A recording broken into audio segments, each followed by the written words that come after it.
Mira, en el mundo hay 18.000 plantas desaladoras que tratan al día 100 millones de metros cúbicos. Wow. El 5% solamente va a la agricultura de todo ese total.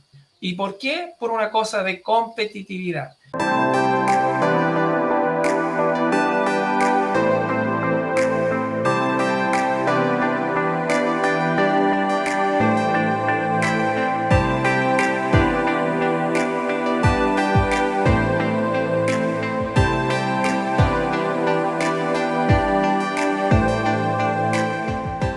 Estimados amigos, para los que nos siguen en todas nuestras redes sociales, en nuestro canal de YouTube El Agro en Línea, siguen también el canal de YouTube de Radio Innovadora, nuestro Instagram, nuestro Facebook, nuestro Twitter.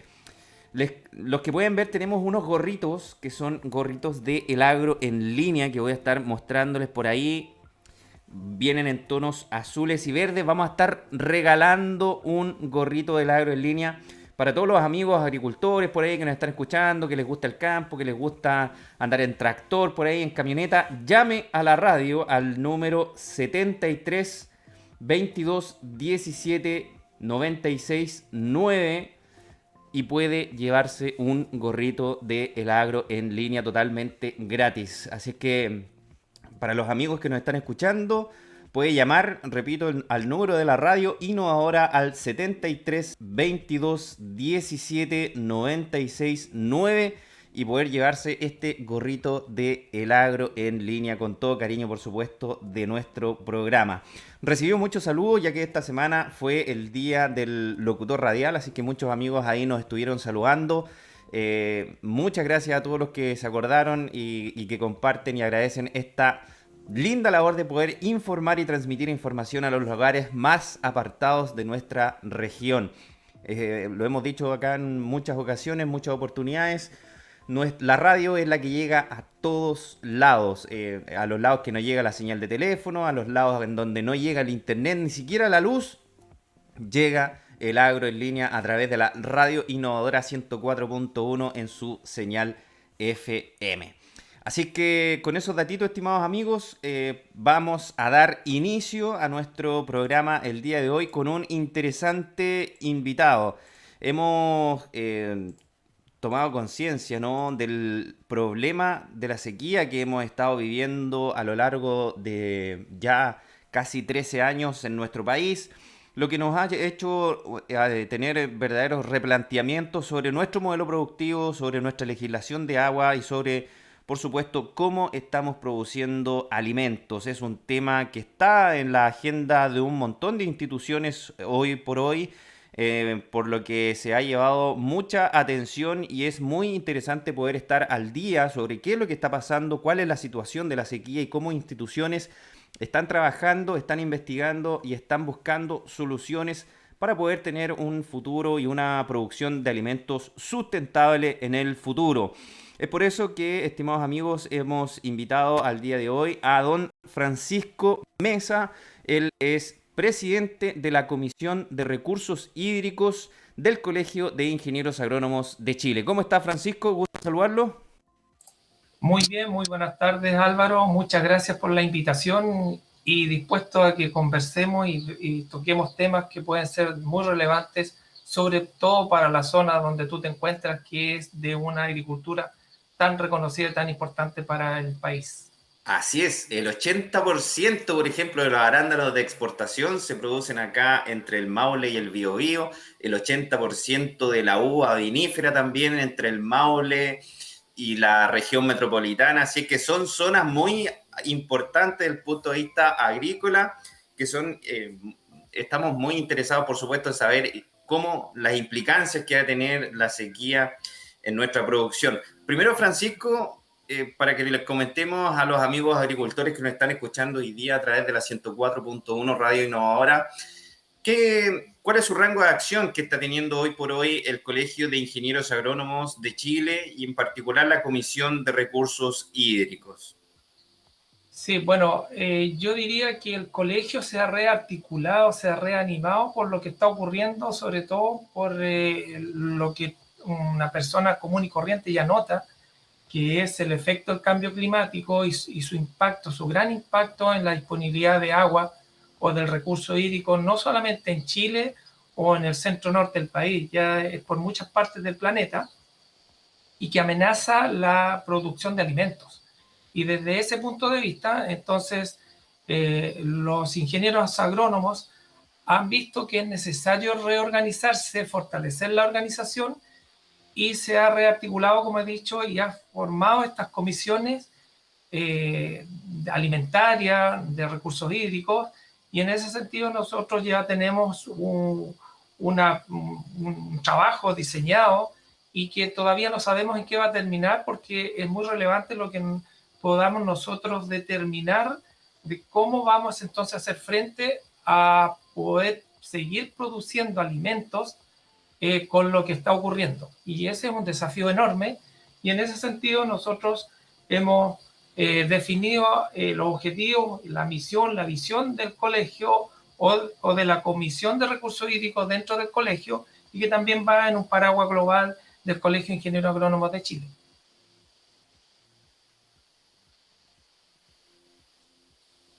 No escucho el retorno.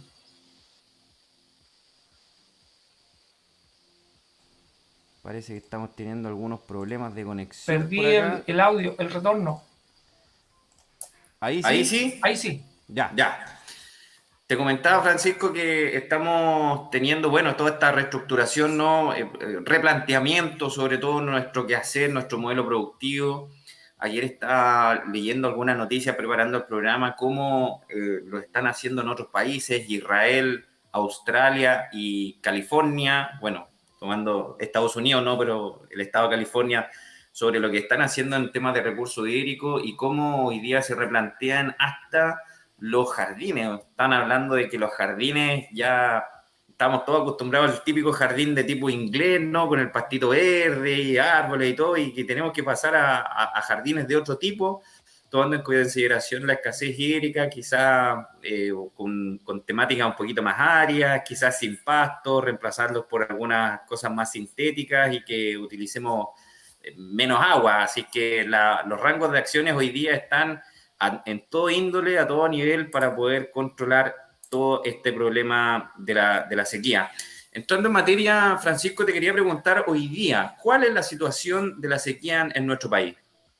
Bueno, esa es una pregunta bien interesante, porque siempre a uno le están consultando esta temática, y uno tiene que dejar claro que la sequía no es una cosa nueva, forma parte de la data histórica del planeta, podemos señalar.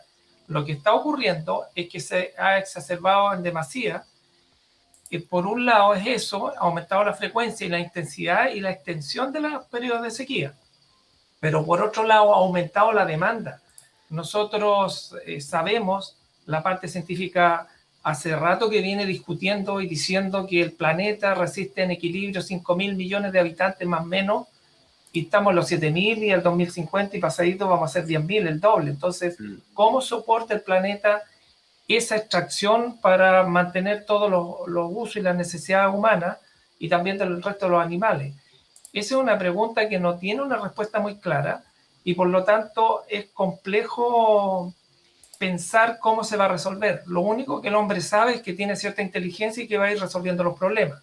Después, yendo al tema del agua, el planeta tiene 2/3 cubierto de agua, y si vamos a volumen es mucho mayor.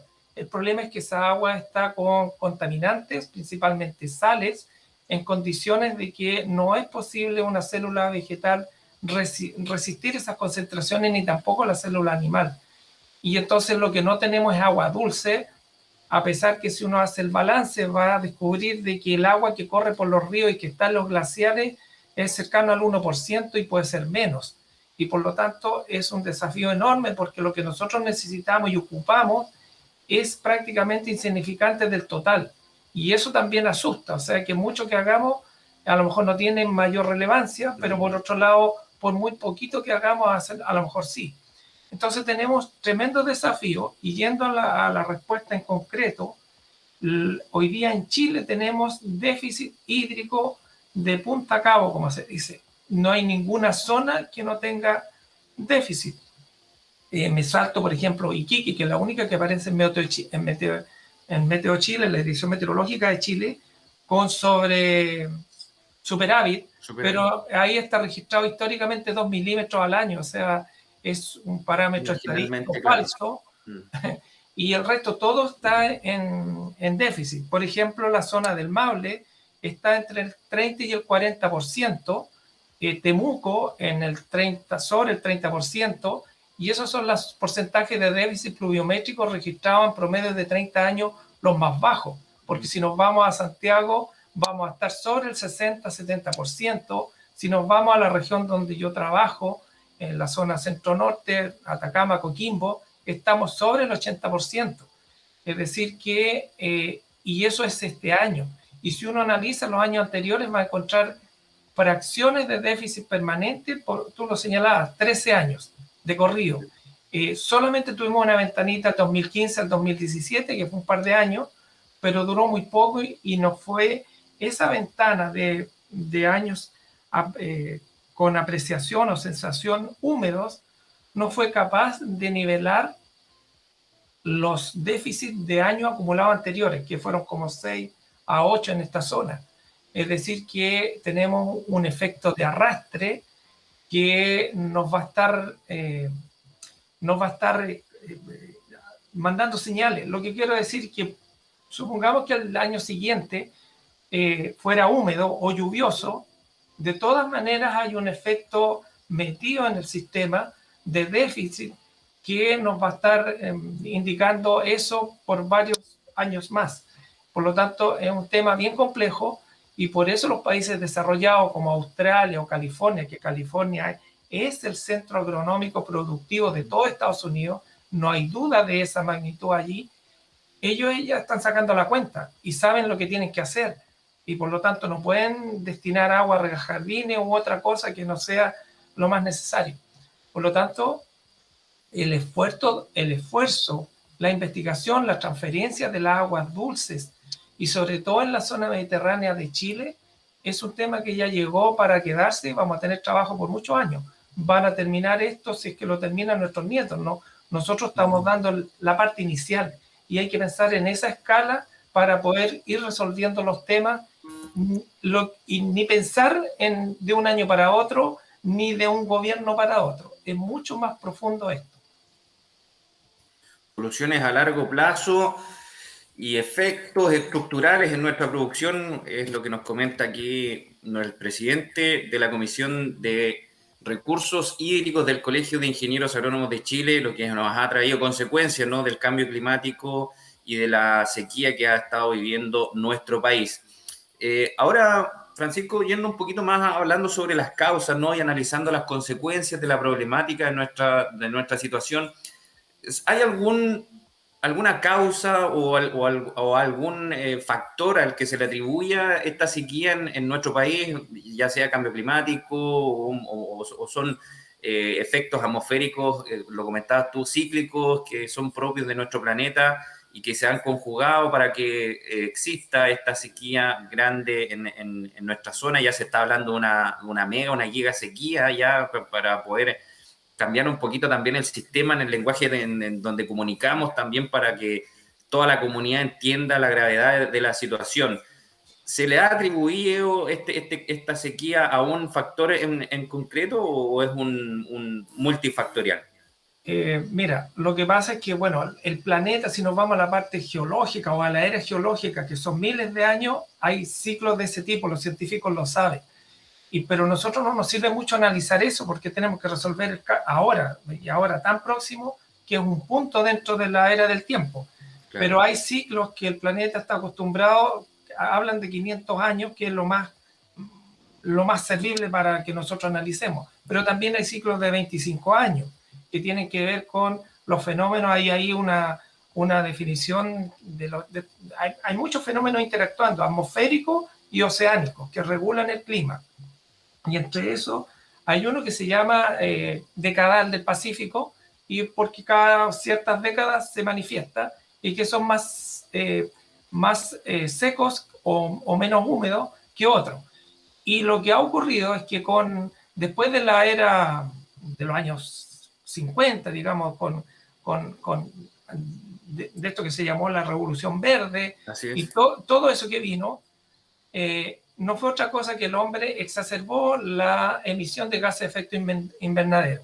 Y de hecho siempre nos enseñaron en la universidad por allá en los años 70, 80, incluso hasta los 90, que la concentración de anhídrido carbónico CO2 en la atmósfera nuestra era de 0,03% o 300 partes por millón. Hoy día ya hay máquinas que lo pueden medir en cualquier parte y lo más bajo que puede medir eso son 405, 410, 417. O sea, pasar de 300 a 400 y algo no es un porcentaje menor de ese gas en el ambiente, lo que nosotros estamos respirando. Eso hizo que efectivamente sobre la atmósfera nuestra fabricáramos nosotros una especie de techo de invernadero. Eso hizo que la temperatura haya subido, y cuando sube la temperatura todo se altera, se agita, y entonces tenemos esta aparición de tornados en Chile, lluvias torrenciales. Las precipitaciones ya no van a ser como antaño, van a ser concentradas, más intensas, más cortas, con arrastre de material, y eso ya ocurrió por lo menos hace 20 años. Viene cada vez mostrándose el clima en esa expresión pluviométrica de esa forma, y cada vez va a ser más recurrente y vamos a tener que irnos preparando para eso. Francisco, en ese sentido también se ha hablado que ha bajado la isoterma. Nosotros también tenemos regímenes, ¿no?, de los ríos, por ejemplo el Maule, acá que está cerquita de nosotros, que son de régimen nivopluvial, que bueno, gran parte del régimen del río es alimentado por la nieve que se acumula en la parte alta de la cordillera, pero que también se ha estado hablando que este gran acumulación de recursos hídricos en forma de nieve en la alta cordillera también ha estado bajando, la nieve es menos densa y menos acumulación de nieve, y también la isoterma cero, ¿no?, en donde cae agua, nieve, también ha estado subiendo, la lluvia líquida, digamos, lo que ha provocado también de que se acumule menos nieve. También ese sería uno de los problemas que afectarían también regímenes de los ríos. Absolutamente. Lo que pasa es que al subir la temperatura promedio ambiente de esta atmósfera que nosotros tenemos, todo impacta sobre los glaciares que empiezan a derretirse. Cada persona puede ir a ver lo que veía y están mucho más retirados más atrás. La isoterma cero, que hace que ya sea sólida la precipitación, ya subió varios metros, en algunas partes más de 100 metros, y eso hace que el refrigerador nuestro, sobre todo la zona mediterránea y norte, que nosotros profitamos de lo que es el deshielo, ya casi no tenemos deshielo en el tiempo de noviembre, diciembre. Todo ocurre en invierno, y ya la precipitación líquida es mucho más arriba, donde antes no cabía nunca líquido, y entonces, aparte de irse de inmediato esa agua al río y correr, también se está llevando algunos minerales y algunos elementos y compuestos que antes no llevaba. Es decir, que el aumento de temperatura está impactando por todos lados, y en conclusión lo que nosotros tenemos es menos disponibilidad de agua a la que acostumbramos a obtener. Por lo tanto, la conclusión es que hacia el sur se va a tener que ir construyendo embalses, por ejemplo. Se va a tener que ir preparando el sistema para recibir grandes volúmenes de agua, a lo mejor en pleno invierno, porque ya no van a quedar retenidos en cordillera. Todo eso va a ocurrir, y todo eso tiene que ser estudiado, porque uno puede tener la proyección, puede estimar lo que más o menos va a ir ocurriendo, pero se va a tener que ir estudiando por cuenca para poder ajustar el mecanismo de mitigación o de adaptación que se quiera hacer a los manejos hídricos en cada uno de estos territorios. Conversación muy interesante que estamos teniendo aquí, estimados amigos, con Francisco Mesa, presidente de la Comisión de Recursos Hídricos del Colegio de Ingenieros Agrónomos de Chile. Hablando también ahora un poquito, Francisco, sobre las repercusiones que tendría esta sequía en nuestra producción agrícola. Según lo que ustedes avisoran, ¿cuáles crees tú que serían las principales implicancias que tendrá en la producción agrícola nacional esta actual sequía? Bueno, yo no sé si la actual sequía, porque esto es una tendencia. Puede que tengamos un par de añitos buenos o uno, pero la tendencia en el tiempo va a ir diciendo que la agricultura que estamos acostumbrados a ver mediterránea se va a ir moviendo hacia el sur. O sea, uno podía pensar antes que en Santiago, cerca de Melipilla, teníamos lecherías grandes, había producción de leche, queso, qué sé yo, ganadería. Eso ya hoy día no es posible y bastante más allá tampoco.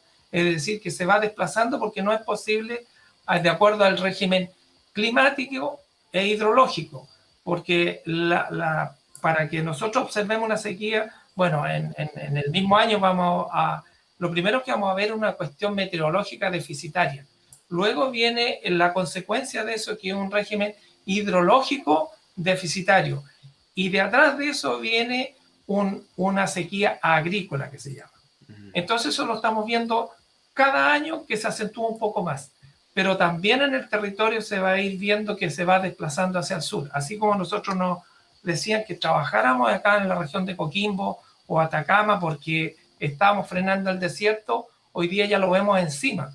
Y si nosotros analizamos, por ejemplo, la entrega de agua que hace la cordillera en el centro norte al sistema hidrológico, hoy día no tenemos nieve, por ejemplo. Si ustedes vieron el reporte de las autoridades, salía Coquimbo como ejemplo en varias cosas, en embalse, en nieve, etc.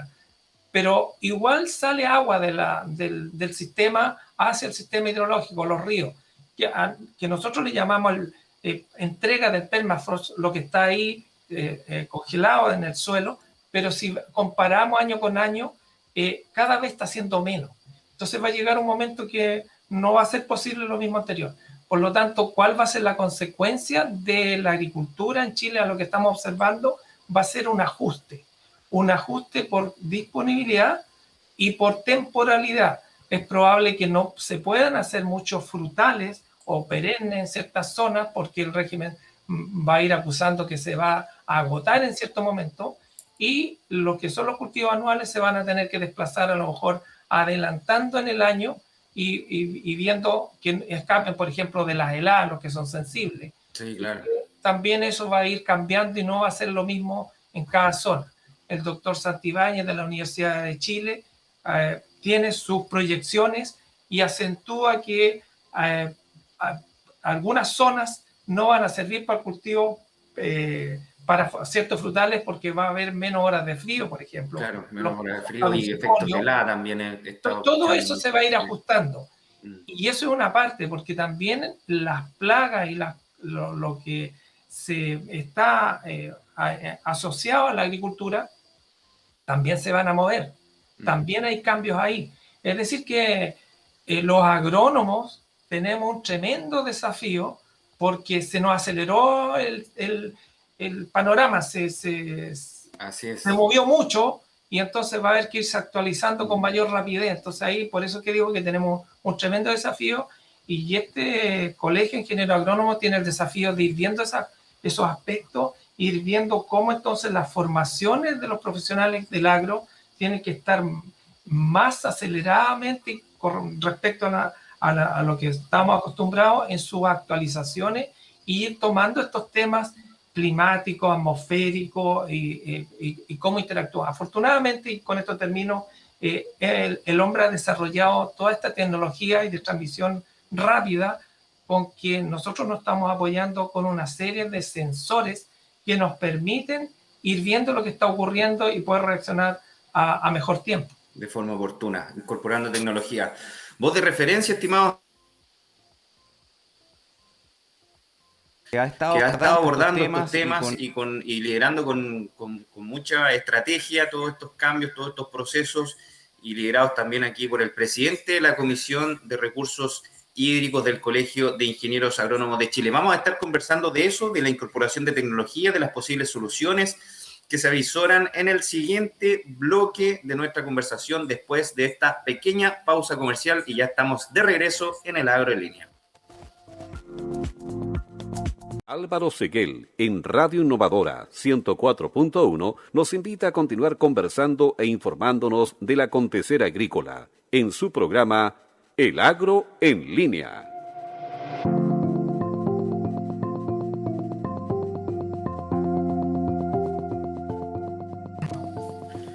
Ya estamos de regreso, estimados amigos, siendo ya las 13 horas con 33 minutos, les informamos que el dólar en Chile marca una nueva caída por dichos de la FED, mientras que ignora al cobre. El tipo de cambio retrocedió 2 pesos con 72 centavos respecto al día jueves, ubicándose en los 786 pesos con 18 centavos por cada dólar, según datos de Bloomberg. Y es que el peso chileno terminó la jornada con nuevos aires a medida que la divisa internacional se debilita con la mirada puesta en la Reserva Federal de Estados Unidos y esta tremenda deuda que tiene empresa china inmobiliaria Evergrande. En concreto, el tipo de cambio retrocedió 2 pesos con 72 centavos respecto al día jueves, ubicándose en los 786 pesos con 18 centavos, incluso pese a la caída de 0,03% del cobre en la Bolsa de Metales de Londres, donde cerró en 4 dólares con 19 centavos la libra, según Cochilco. El movimiento de la divisa se da en cuanto a la divisa internacional relaciona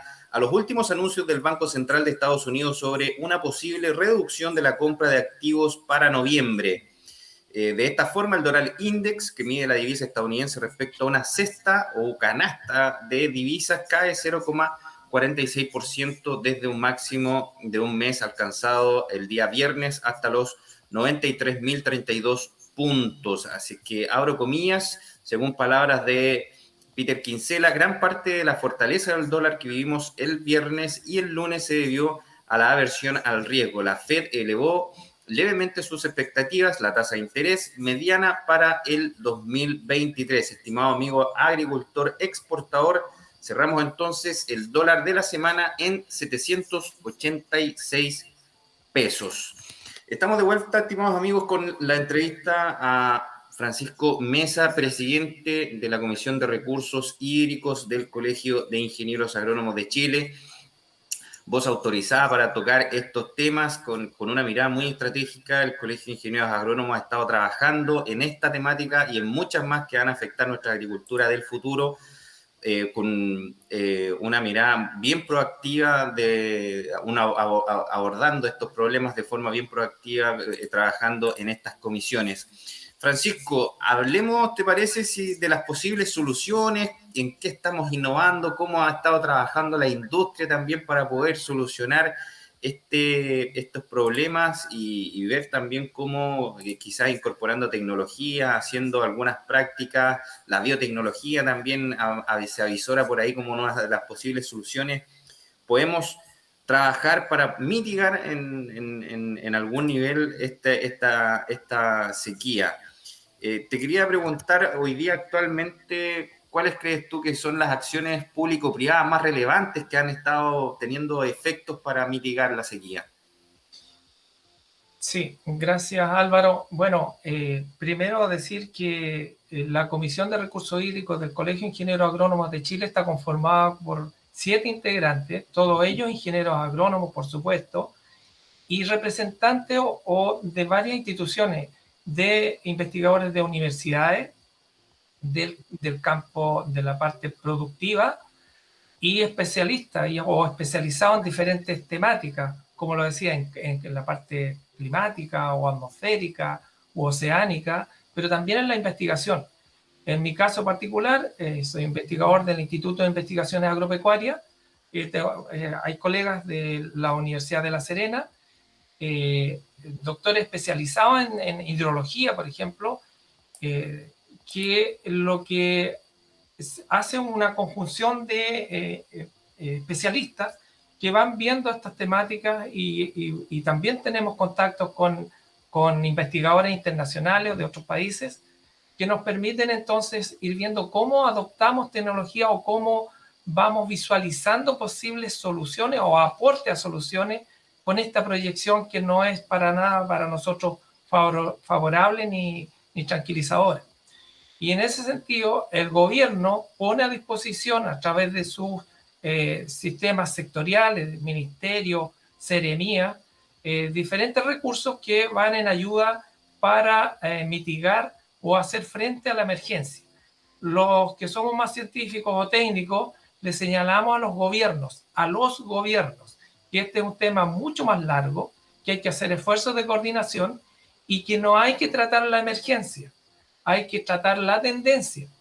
Y cuesta mucho, porque ahí ya se mezcla con otros intereses de quién va a salir elegido, qué sé yo, que lo puedo decir abiertamente, porque nosotros somos investigadores, pero que necesitamos hacer esos esfuerzos. Ahora, ¿cuáles son las soluciones? Puedo dar ejemplo para que se entienda mejor. En la Atacama y Coquimbo hay producción de vides, que eran los primores, digamos, en uva de exportación, en uva pisquera para producir ese destilado que tanto nos destaca a nosotros como chilenos, y mucha pasa también. Y hoy día también se produce vino acá en la zona norte. Bueno, este cambio climático o estos cambios en el clima hicieron que esa especie en particular, como muchas otras, fuera perdiendo rendimiento. Ya no es capaz de producir. Entonces, los programas de mejoramiento genético van sacando nuevas variedades. Muchas de las variedades de los frutales son importadas en Chile. El INE recién sacó una variedad de uva que se llama Mailén. Vienen 2 o 3, ahí estamos en las puertas. Y otras especies agrícolas que también hay que tener programas de mejoramiento para obtenerlas. Lamentablemente los programas son lentos, no se pueden sacar antes de 6, 8, 10, 12 años, pero este fenómeno es más rápido que eso. Por lo tanto, hay que ir con otras soluciones. Y en el centro norte, aparte de, por ejemplo, como señalaba las vides, tuvimos que pasar a injertar las vides en un portainjerto y el mejor que se adaptara según el suelo. Es un trabajo que hicimos por varios años sin saber que se iba a acelerar el cambio por lo que estamos conversando. Si no, se pierde la competitividad del rubro. Así también hay programas para la emergencia que es la impermeabilización de canales. Sobre el 70% de la superficie agrícola en el centro norte está ya impermeabilizado. Canales ¿cómo decíamos? Campos agrícolas. Sí, ya no es, Francisco, ¿sí? hablando de la impermeabilización de los canales y de los tranques, ¿de cuánto podría llegar la pérdida de agua a través de la conducción? La conducción siempre ha estado entre el 30 y el 40% si son en tierra, y tal vez más, depende del tipo de suelo. Entonces eso ya no es posible mantenerlo. Entonces hoy día en esta zona el gobierno ya dispuso de geomembranas, por ejemplo, para las zonas que todavía no están revestidas. Un agricultor ya no se puede dar el lujo de riego por surco, como ocurre desde la sexta región al sur en muchas partes. En el norte eso ya no es posible, es muy arriesgado. Pero ¿qué ha ocurrido con la impermeabilización? Los acuíferos, donde cada agricultor tenía un pozo para suplementar o complementar el periodo agrícola, hoy día el nivel freático se fue en chileno decimos se fue a las pailas, ha bajado mucho y hace también más costoso sacar esa agua. Por lo tanto, hoy día, aparte de todo lo que digo, también estamos trabajando viendo cómo le devolvemos la mano al acuífero para que nos defienda cuando no tengamos agua ni en el río, ni en el canal y tampoco en el embalse. Por lo tanto, hay que hacer un manejo integrado de la cuenca con todo su uso y todas sus fuentes. Y eso también cuesta mucho porque el que sacaba por pozo no quería saber del canal, etc.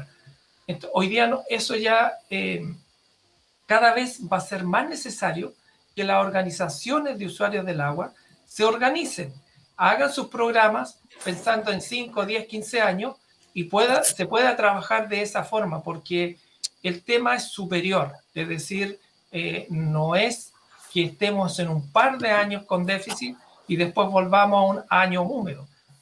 Álvaro recién ha señalado 13 años en el centro sur y nosotros ya tenemos muchos más en el centro norte, y entonces, por lo tanto, las soluciones van cómo manejar en forma más eficiente el agua. Uno es Francisco, la eficiencia por el uso, la tecnología, pero también los reservorios, la conducción y las nuevas fuentes, que todavía no sabemos cuáles son.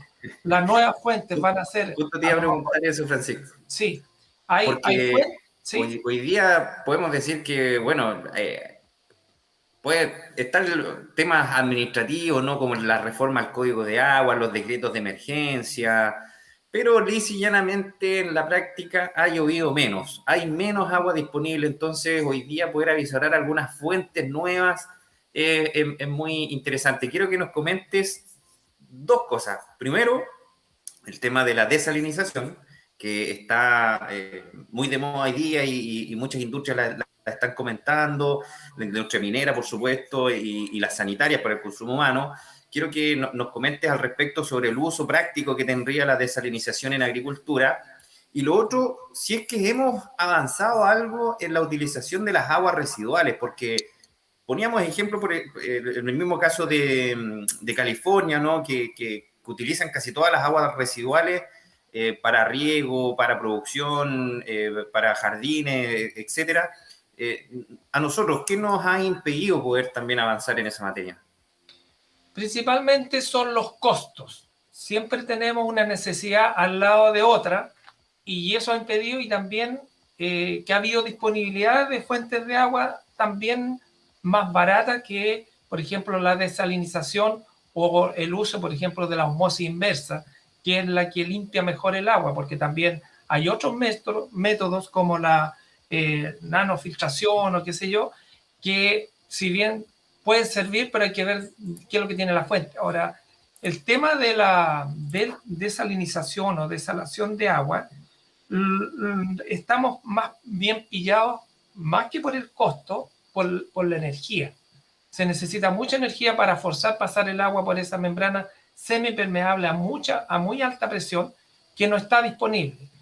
Pero asociado a esa misma carestía o falta de energía está el costo de atrasito. Esto partió con 20 kilowatts por metro cúbico de agua tratada. Hoy día ya bajamos los 3, está en 2,5 por ahí. Estamos hablando de los 20 megawatts de energía para poder producir un metro cúbico de agua desalinizada. Exactamente, son 20 kilowatts por metro cúbico. Si uno saca los transforma en peso, digamos, hace la transformación, va a llegar que estamos hoy día hablando de $0,5, por ahí, ¿ya? El metro cúbico de agua tratada. Pero a eso hay que agregarle la inversión de la planta y luego la operación y transporte, o sea, hasta dónde la vaya a llevar. Entonces, la desalinización, si es agua de mar, son centros de consumo, de uso, pegados a la costa, sin dejar de lado que la cuestión ambiental cada vez está más exigente. ¿Dónde vamos porque tú generas un percolado, que es el agua que vas a tratar, pero hay un 25% por lo menos que es el rechazo, con alta concentración de sales. ¿Cómo se diluye eso en el mar? Ya están los mecanismos. El mar es una cosa inmensa, por lo tanto se puede hacer, pero hay que invertir en esa difusión de tal forma que no afecte la micro y la fauna que está en el mar, donde vamos a devolver. Entonces hay cuestiones ambientales que hay que tomarlas. Pero si nos vamos a esos precios, mira, en el mundo hay 18.000 plantas desaladoras que tratan al día 100 millones de metros cúbicos. Wow. El 5% solamente va a la agricultura de todo ese total. ¿Y por qué? Por una cosa de competitividad. Entonces, ¿qué es lo que piensa? Voy a hablar en genérico. El hombre piensa que va a ir avanzando en tecnología, va a disminuir los costos y el agua que está ahí con sal nos podría salvar o nos debiera salvar y podría aumentar para la producción de alimentos.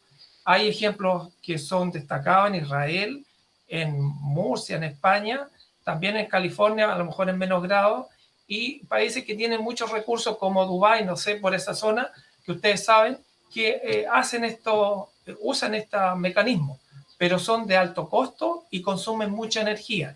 Y yo quiero relevar que el gasto energético está por sobre el costo, pero están en conjunto y al final eso hace que no tengamos un sistema masificado o masivo todavía. En la última planta desaladora que está acá en Caldera para agua potable tiene esos costos por metro cúbico bastante bajos, pero van a venir otras, no tenemos otra alternativa. Y las aguas residuales o usadas, en Chile se habla que la mayoría de la agua está con un 99% tratada y se habla con mucho orgullo, pero si revisamos en estricto rigor, hay muchas zonas, una gran cantidad de emisarios hacia el mar. Eso va a tener que irse eliminando por una cuestión ambiental y porque podríamos tratar esa agua para devolverla al sistema. Esos son mecanismos. Y también, termino con esto, hay otras fuentes que no existen, pero tienen algún grado de impedimento que no permiten regar y producir cualquier cultivo, que generalmente son sales disueltas. Por lo tanto, esas fuentes las podemos ir descubriendo y haciéndole un semi-tratamiento y irlas dejando en disposición de los cultivos. Estamos hablando de algunos carbonatos, algunos de sodio. Mira, generalmente son iones que son los aniones y los cationes, porque el agua Oye, está Francisco, hay unos ejemplos al norte de África, no recuerdo bien qué país, pero que quizás aguas de esta característica les ponían imanes. Sí, claro, absolutamente. Nosotros incluso en el INE tenemos especialistas en nano de filtración que se consiste en poner imanes y se atrapan, pero para eso hay que caracterizar la fuente y ver si ese sistema sirve para ese contaminante. Por ejemplo, nosotros en el norte tenemos arsénico, tenemos cobre, tenemos plomo, algo mercurio. Claro. Hay que ir caracterizando los metales pesados. Si aguas duras que llaman, ¿no? Porque las aguas duras son calcio y magnesio, pero también tenemos otras sales como los sulfatos. Los metales son una cosa, las sales son otra. Exacto. Y a veces están interactuando en conjunto, sobre todo pegadas a las zonas de beta, vamos a decir, minera o yacimientos donde está la concentración mineralógica que es una formación geológica de muchos miles de años hacia atrás, pero ahí están y esas pues, si hoy día se puede hacer minería, pero hay que tener todo ese conocimiento para resguardar que yo no voy a exacerbar un caudal dulce que está cerca y eso se puede hacer. Y bueno, y cada vez se va a poder ir haciendo más porque, como señalaba al inicio, tenemos más tecnología disponible. Lo que tenemos que entender es que el agua dulce que necesitamos para las especies vegetales es cada vez menos, pero el hombre también necesita. El agua potable que consume la población no es más allá del 5 al 8, 10% de ese total. El total. Pero ese 8 y 10% no puede no estar. Es una demanda inelástica. Y resulta que el sistema que tenemos de manejo en Chile es proporcional de acuerdo a la acción y esa acción es derecho del río que se midió, etcétera. Entonces, cuando baja, baja todo. Y ahí tenemos un problema de cómo priorizamos algunos usos, por ejemplo, el humano. El ejemplo, bueno, con esto termino, el ejemplo más bueno que lo encuentro en laboratorio es Santiago de Chile. Santiago de Chile necesita 20 metros cúbicos por segundo para esos 8 millones de población. Y resulta que una gran fuente es el río Maipo, el embalse El Yeso, y ha estado a porta de quedar sin ese caudal disponible ya 2 veces. Este año puede ser una segunda vez o tercera vez, sí. De que es complejo el panorama. Sí, por lo tanto, el panorama. Yo creo que ahí también, bueno, gran solución tiene el agua de pozo de Maipú, que compensa un poco, pero también ahí están entrando en una situación crítica los capitalinos. Francisco, quiero que toquemos 2 temas ahora al finalizar el programa, que es uno que no quiero que se me escape. Estábamos conversando, ¿no?, sobre las variadas implicancias que tiene el agua en un montón de sectores. Estamos hablando del consumo humano, está la minería, están las industrias, la agricultura, para qué decir, está el tema medioambiental también, es los recursos de agua que tienen que fluir, se habla mucho, ¿no?, del caudal ecológico, pero también se ha concordado que falta una institución que lidere y que coordine todos estos factores. Se ha hablado mucho de que está muy atomizada la jurisprudencia, ¿no?, de administración del agua, que son, creo, más de 40 instituciones que tienen que ver con el agua. ¿Cómo creen ustedes, Francisco, que debemos avanzar hacia una gobernanza del agua y a una gestión más centralizada para poder coordinar, ¿no?, todas estas industrias y sectores que tienen que ver directamente con el uso del agua? Yo creo que ese tema está ya un poco asumido, lo que falta es ejecutarlo. De hecho, a nivel de autoridad se creó la Subsecretaría de Recursos Hídricos, que está alojada en el Ministerio de Obras Públicas. ¿Por qué? Porque ellos tienen que construir los embalses, ver todo el sistema hidrológico, hídrico, que no es menor en todo el país.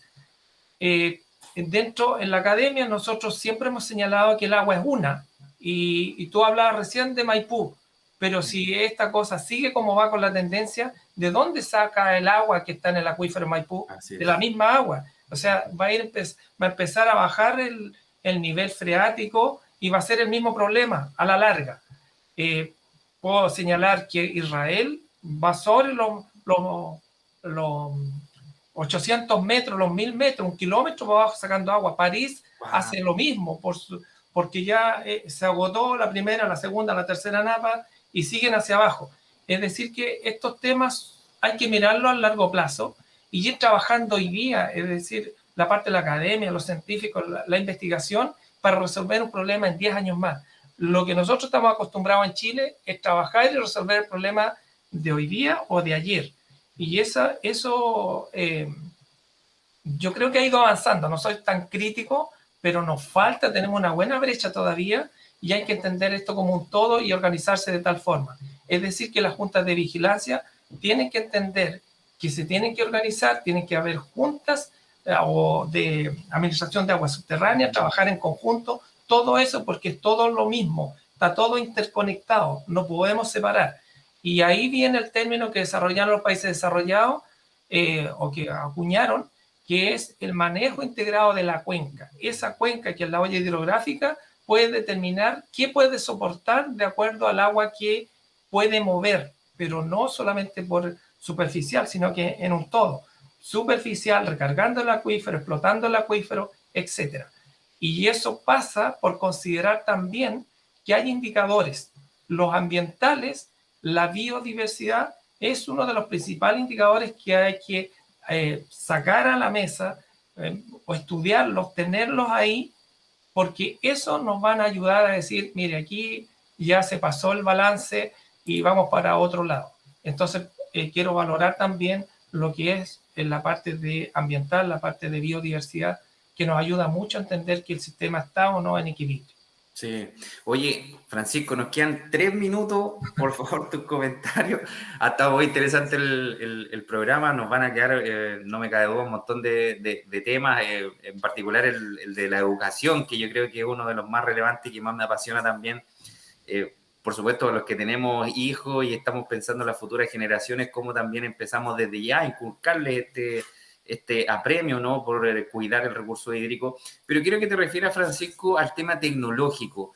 Lo tocamos muy de a poco, ¿no?, sobre el tema del qué tan importante es el registro, la automatización del riego, el saber cuánta agua estoy gastando, el tema de los sensores, el saber cuánta agua es la que tengo que aplicar, cuánta es la humedad de suelo que tengo. Hemos avanzado en ese sentido, hemos incorporado esta tecnología. ¿Nos ayuda de verdad a incorporar esta tecnología a la solución? Tus comentarios.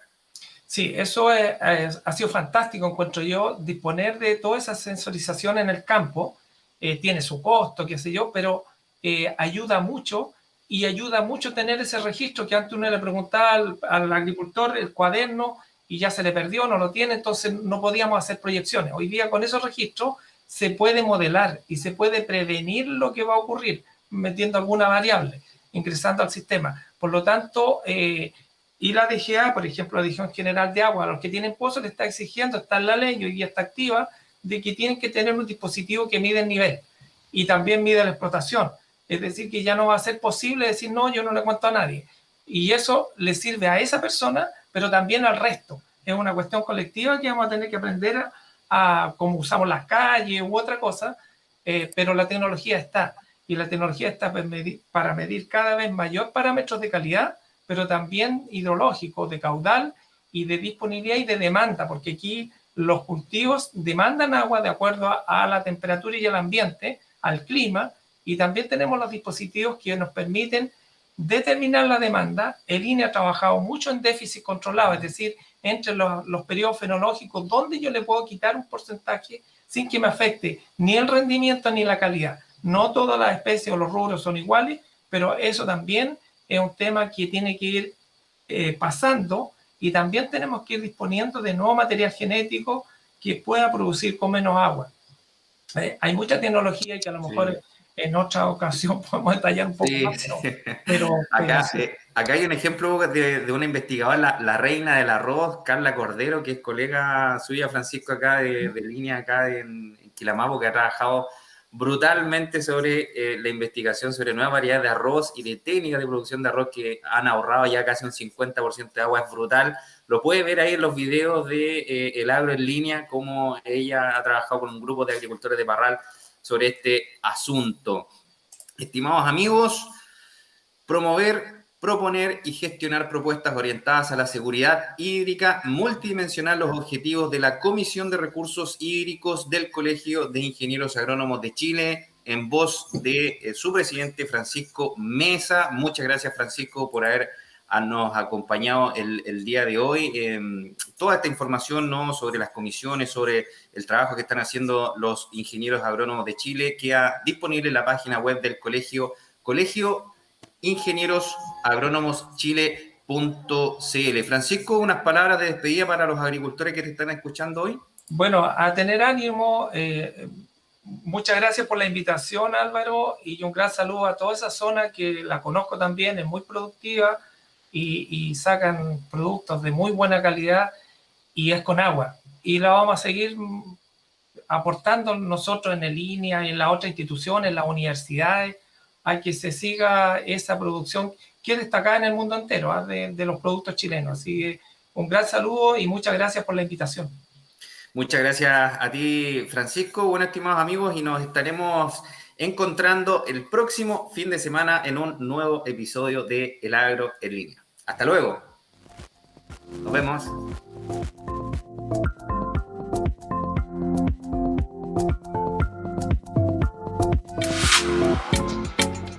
Y nos vamos, confiados en haber compartido con ustedes, apreciadas amigas y amigos, lo más relevante, lo más importante que hoy necesitamos saber para trabajar y enfrentar con conocimiento y optimismo lo nuevo en la agricultura.